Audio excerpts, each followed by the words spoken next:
Okay, let's just get right to it. Are our phones, are they making our kids sick? I mean, it's the question on everyone's mind, right? Parents, teachers, you name it. So in this explainer, we're going to break it all down. What do we actually know? And just as importantly, what don't we know? We're going to dig into the science, look at the hard evidence, and then get to the most important part, what you can actually do about it. All right, so let's dive in. Picture this.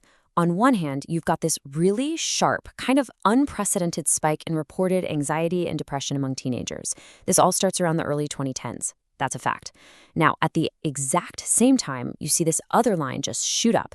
Smartphone ownership and social media use, also a fact. Now, when you see two charts that look like that, it's so tempting to just draw a line between them and say, aha, this caused that.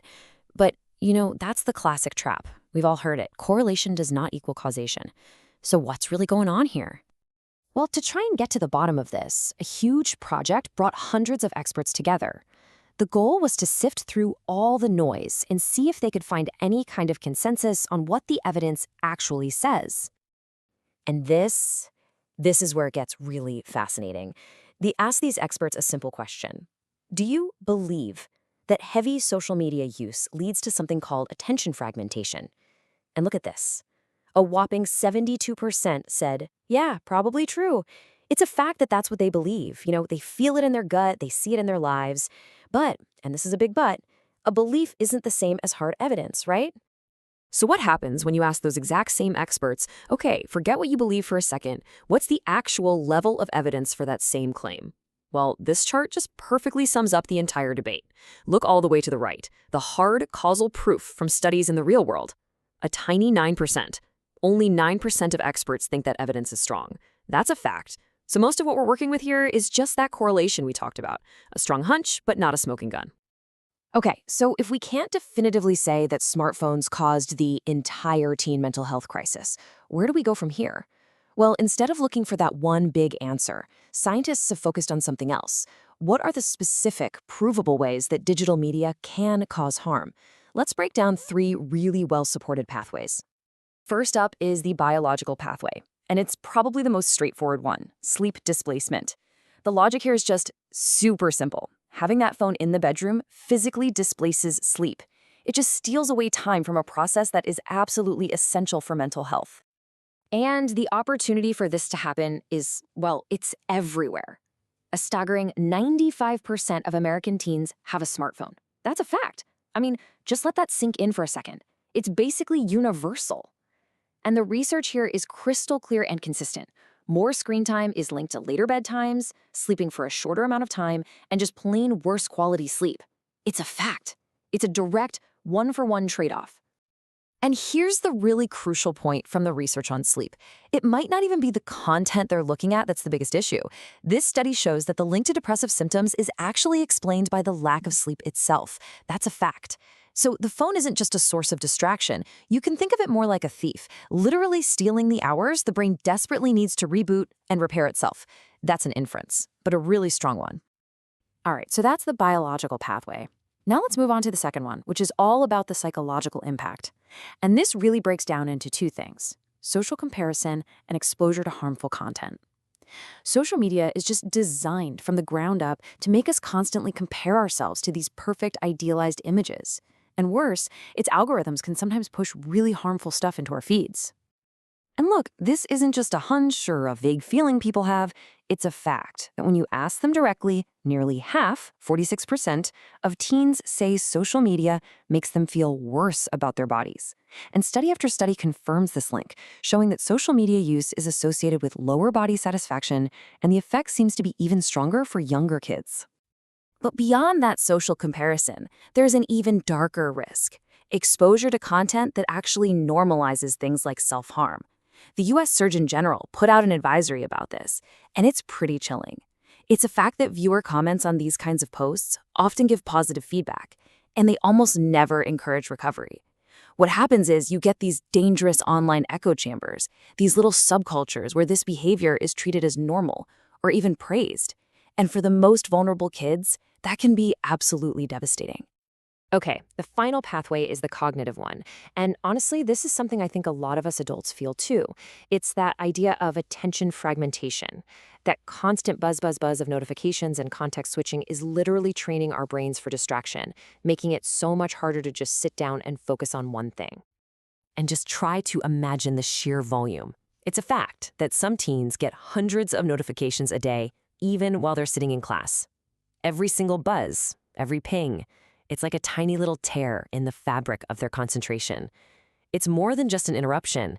It's like they're in a training program for a brain that can't stay focused. And when you look at the long-term data, it's pretty concerning. There are studies that follow this same group of kids for years, and they find a really consistent pattern. It's a fact. Higher social media use today is associated with more ADHD-like symptoms a couple of years later. Now, let's be super, super clear about this. This does not mean social media causes a clinical diagnosis of ADHD. That's a really important inference to draw carefully. But that link, that consistent connection between heavy use and struggles with attention, that's a signal we really shouldn't ignore. Okay, so if these pathways for harm are so clear, you might be wondering, well, why isn't every single kid on social media a wreck? And that's a great question. The answer lies in this really key scientific idea that explains why these effects aren't one size fits all. The concept is called differential susceptibility. And all it really means is that technology doesn't affect some generic user. It affects a real, specific person with their own unique makeup. The analogy I like is the sun. You know, the sun shines on everybody, right? But someone with really fair skin is way more susceptible to getting a sunburn than someone with darker skin. The technology is the sun, and our own personal traits are like our skin type. They determine how we're going to react. So, what are those personal traits? Well, it's a fact that they generally fall into three big buckets. First, you've got your disposition, your personality, your temperament, whether you already struggle with anxiety, for example. Then there's your developmental stage, basically how old you are and your level of emotional maturity. And finally, there are social factors, things like your family life, your friends, and your school environment. All of these things work together to either protect you or make you more vulnerable. So, understanding all of this, the harm pathways, and the individual vulnerabilities is so important because it helps us figure out what to do. It helps us evaluate all the different solutions people are proposing. So, what does the evidence actually say works? Well, when you look at the solutions, you basically see two different strategies emerge. It's like a sledgehammer versus a scalpel. The sledgehammer approach is these huge, broad government bans, like national age verification. But it's a fact that the evidence shows these are usually impractical, they have big privacy risks, and frankly, they're pretty easy for kids and parents to get around. Then you have the scalpel approach. These are targeted, specific rules for specific environments, like no phones in the bedroom or no phones in the classroom. And it's a fact that with these, we see real, measurable benefits because they directly target those harm pathways we just talked about, sleep and attention.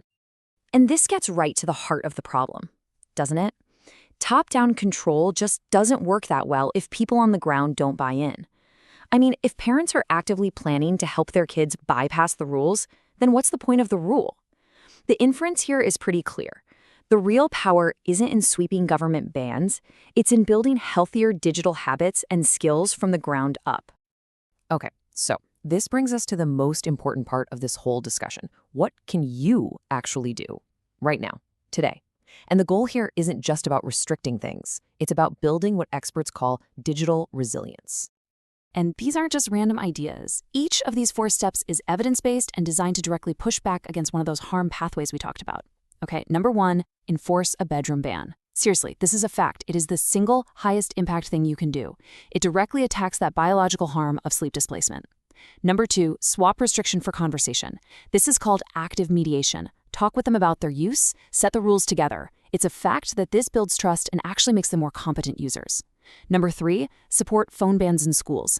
This is a powerful inference from the data. It reduces distraction, it cuts down on cyberbullying, and it just creates a better place to learn. And finally, number 4, and this one might be the hardest, model the behavior you want to see.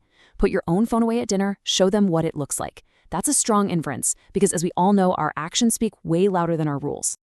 So when you boil it all down, the real challenge isn't about getting rid of the technology, it's about learning how to master it. It's about moving from a place of fear and panic to a place of focus. Focus on those specific mechanisms of harm so we can take targeted, smart actions. The path forward here is all about empowerment, not panic. So, the only question left is, what's your first step going to be?